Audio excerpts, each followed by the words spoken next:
अस्सलाम वालेकुम, welcome to my channel. उम्मीद करती हूँ आप सब लोग खैरियत से होंगे और शुक्र अल्हम्दुलिल्लाह हम लोग भी खैरियत से हैं। और आज हम रात को आए हुए थे एक ढाबे पर रोटी खाने के लिए। और ये हमारे घर के बिल्कुल पास था एक ढाबा, वहाँ पर आए थे। उन्होंने बहुत मज़े का खाना बनाते हैं वो लोग। स्पेशली उनका जो कबाबों का सालन बनाते हैं ना, वो तो बहुत ही टेस्टी होता है। और उनके कबाब और टिक्के भी बहुत मज़ेदार थे। थोड़े स्पाइसेस थे लेकिन मज़ेदार थे, क्योंकि बाहर रह रह कर हम लोग अब इतने स्पाइसेस खाने की आदी नहीं रहे। लेकिन अच्छा था, बहुत मज़ा आया। और उनका एनवायरनमेंट भी बहुत अच्छा था और हवा भी चल रही थी। खुली हवा में बैठ कर ऐसे खाना खाना काफ़ी टाइम के बाद मज़ा आ रहा था हम लोग को। और नेक्स्ट डे स्टार्ट हो गया है। आज मॉर्निंग में हम लोग का हलवा पूड़ी खाने का दिल किया था, तो भाई वही लेकर आए हैं नाश्ते में। तो क्योंकि आज मौसम भी थोड़ा ठंडा ठंडा सा था, तो उसके बाद फिर अचानक से इतनी तेज़ बारिश होने लगी, फुल फ्लैट वाली तेज़। और इतना अच्छा मौसम हो गया। यहाँ पर अब गर्मी का थोड़ा ज़ोर भी टूट जाएगा, वरना तो पिछले दिनों में बहुत ही ज़्यादा गर्मी लग रही थी मुझे। लेकिन अब क्योंकि बारिश हो गई है तो शायद अब मौसम थोड़ा चेंज हो जाए, क्योंकि बारिश के बाद मुझे बहुत सर्दी लगने लग गई थी। और ये देखिए अरमान को तो मुझसे भी ज़्यादा लग रही थी। और ये अपना घर लेकर उसमें टॉवल लपेट कर उसके अंदर लेटने लगा हुआ था और अपनी मम्मा को थोड़ी थोड़ी देर बाद कहता जा रहा था, ठा ठा ठा ठा लग रही है, ठा लग रही है। और आयत भी खिड़की के पास बैठकर खूब बारिश को एंजॉय कर रही थी, साथ में डांस करने लगी हुई थी। और फिर शाम को जब बारिश रुक गई तो हम लोग फिर फ़लूदा खाने के लिए बाहर गए। बारिश का मौसम हो और कोई ठंडी चीज़ ना खाएं, ऐसा तो मुमकिन ही नहीं है। तो वैसे भी सभी लोगों ने कल चले जाना था वापस स्पेन, तो इसलिए भाई हम लोगों को लेकर आए थे कि चलो फ़लूदा खा कर आते हैं।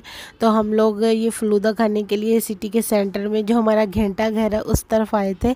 और ये बहुत ही मज़े का यमी सा फ़लूदा था और मुझे तो बहुत पसंद आया। मैंने तो अपनी पूरी थैली भर कर खा ली। तो उसके बाद घर आए और बैग पैकिंग, आपको पता है कहीं बाहर जाना हो या वापस आना हो तो इतना ज़्यादा बर्डन हो जाता है ना सामान का। हम वहाँ से लेकर आते हैं गिफ्ट्स वगैरह, खाने पीने की चीज़ें, वो निकाल के जब हम लोगों ने यहाँ से वापस जाना होता है, वज़न फिर इतना ज़्यादा होता है कि कई चीज़ें हमें छोड़नी पड़ती हैं यहीं पर ही कि चलो अब नेक्स्ट टाइम आ जाएंगी। इसी तरह इस मरतबा भी हुआ, सजो को अपने इतने ज़्यादा कपड़े यहाँ पर छोड़ कर जाने पड़े, क्योंकि उसने न्यू बहुत ज़्यादा ख़रीद लिए थे, कुछ हमने और चीज़ें भी ख़रीद ली थी। तो काफ़ी ज़्यादा प्रॉब्लम हो जाती है हमें इन चीज़ों के लिए। तो बस फिर मॉर्निंग में जब सब लोग उनको अलविदा कहने के लिए उठे तो फिर सबका ही मूड बन गया कि चलो हम सब लोग एयरपोर्ट जाते हैं तुम लोग को छोड़ने के लिए। तो फिर हम लोग अब 2 गाड़ियों में सवार होकर सब लोग जा रहे थे सज्जन और जैन को छोड़ने के लिए। और एयरपोर्ट हमारे घर से तकरीबन आधे घंटे 45 मिनट का रास्ता है। तो हम लोग एयरपोर्ट पर पहुंच गए। सज्जन लोग अब एक और दूसरी वाली गाड़ी में थे, वो लोग हमसे पहले ही पहुंच चुके हुए थे। तो जब हम लोग पहुंचे वो सामान वगैरह लेकर अंदर जा चुके थे। तो क्योंकि गाड़ी उनकी जो थी ना उसी में सारा सामान रखा हुआ था, तो बस वो चले गए। और अरमान उनको बहुत मिस कर रहा था, एयरपोर्ट पर मुझे कह रहा था चलो चलो चलो उन अंदर चलते हैं हम भी। और अब यहाँ पर क्योंकि ईद उल मिलादुन नबी स्टार्ट हो गया है, लोगों ने अपने घरों को सजाया हुआ है। इतना अच्छा लग रहा था ना हमारे घर के, हाँ छत पर आए थे, छत के बिल्कुल सामने वाली जो स्ट्रीट है ना, सड़क है, उस पर लोगों ने अपने घरों में लाइटिंग की हुई थी। इतनी ज़बरदस्त, इतनी रोशनी आ रही थी ना, और मुझे बहुत मज़ा आ रहा था, क्योंकि वहाँ स्पेन में हमें कहाँ इस तरह की चीज़ें देखने को मिलती हैं।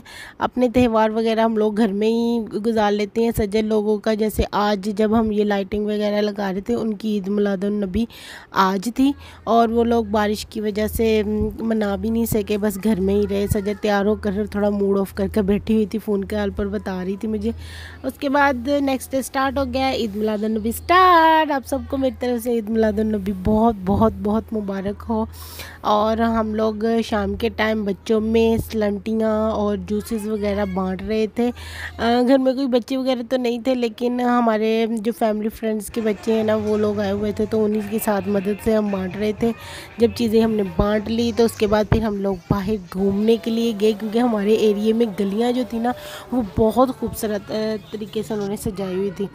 और मुझे तकरीबन है ना कोई काफ़ी टाइम ही हो गया है इस तरह गलियां देखने के लिए। जब हम पहले यहाँ पर पाकिस्तान में रहते थे तब हम लोग जाया करते थे गलियां देखने के लिए। स्पेशली हमारे एरिया में जो नाज़माबाद, इस्लाम नगर, इन वो गलियां थोड़ी छोटी छोटी है ना, वहाँ पर लोग ज़्यादा सजाते हैं और हर गली को सजाया होता है। हमारे एरिया में सारी गलियों को तो नहीं सजाया हुआ था, कोई कोई गलियों को सजाया हुआ था आसपास की, तो हम बस वही देखने के लिए गए थे। और लोगों ने सच में बहुत मेहनत की हुई थी और इतनी खूबसूरत करके सजाई हुई थी। और लोग जब हम वहाँ से गुजर रहे थे, लोग चीज़ें भी बांटने लगे हुए थे और आयद हर जगह रुक कर के हर चीज़ ले रही थी कि मैंने ये लेकर जानी है। तो लेकिन हम मुझे बहुत मज़ा आया और बच्चों ने भी खूब इंजॉय किया। ज़्यादा नहीं घूमे हम लोग, तकरीबन 3-4 गलियाँ ही घूमे जहाँ पर रश कम था, क्योंकि ज़्यादा भीड़ वाली जगह पर हम लोग जाना नहीं चाहते थे। आजकल वैसे भी बच्चों का जो पाकिस्तान में चला हुआ है अगवा वगैरह का सिस्टम, तो उस वजह से हम लोग ख़ुद भी अवॉइड कर रहे थे। तो आसपास जो छोटी जो गलियाँ थी ज़्यादा सजाई हुई और इतना रश नहीं था, बस वही घूमे और बाद में फिर बस घर आ गए। और गलियाँ माशाल्लाह बहुत अच्छे से लोगों ने सजाई हुई थी और लोग बहुत ज़्यादा लोग निकले भी हुए थे देखने के लिए। मुझे नहीं पता था, मैं अपने एरिया में ये पहली मर्तबा निकली थी गलियाँ देखने के लिए घर वालों की तरह, वरना हम लोगों ने कभी भी पहले सजाई भी नहीं जाती थी हमारे एरिया में इतनी ज़्यादा। लेकिन अब ठीक है, अच्छे से सजाई हुई थी। घर आकर हम लोगों ने पिज़्ज़ा ऑर्डर किया, इतनी भूख लगी हुई थी तो पिज़्ज़ा खाने का भी मन हो रहा था, तो बस पिज़्ज़ा ऑर्डर कर वही खाया। Thank you for watching my vlog. Please like, share and subscribe my channel. Allah हाफिज़।